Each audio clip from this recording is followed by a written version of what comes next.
cases and topics that are still uncovered in the society. But if I could choose one thing to deeply investigate, especially in journalism, it would be the most powerful technology of today. AI is the most powerful technology since the atomic bomb. This is a quote by Blake, a former Google engineer. AI is actually one of the most powerful tools humans can use to control different types of human activity and make decisions. So here is the table of contents. The basics of AI, the current world, motivation behind this, and implementing changes. So let me talk about AI for like a brief summary. So it stands for artificial intelligence. Everyone here probably knows that.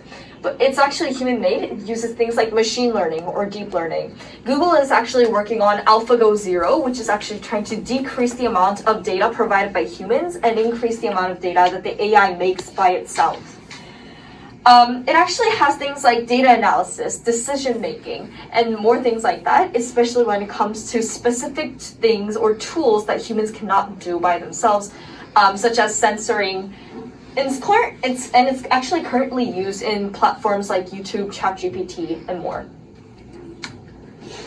So in the current world, in 2020 or like 2022, Lambda was actually one of the biggest issues because a former Google engineer whistleblowed and told the society that the AI program that Google is developing has the ego of a 7-year-old, which pretty much put everyone in confusion, everyone pretty much shocked. Those things like that happened.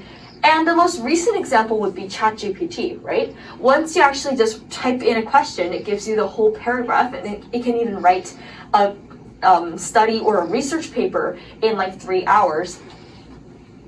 So ultimately, the motivation behind this investigation for me is the fact that it can change lifestyles to many extents, and that it's highly dangerous. For example, if you don't agree to the terms of service in YouTube, you probably don't have access to the biggest video platform in the world, right?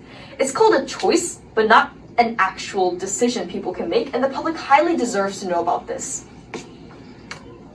So as for implementing change, I would like to investigate this, show the public what is actually currently going on with the AI and to what extent of ethics and regulations we should have on this. Except for the very weak ones we have in the current world made by the EU that will take at least 2 years to implement and billions of dollars to actually do this. This will increase of journalism, would actually motivate these different types of organizations to make specific instructions for AI development. Thank you.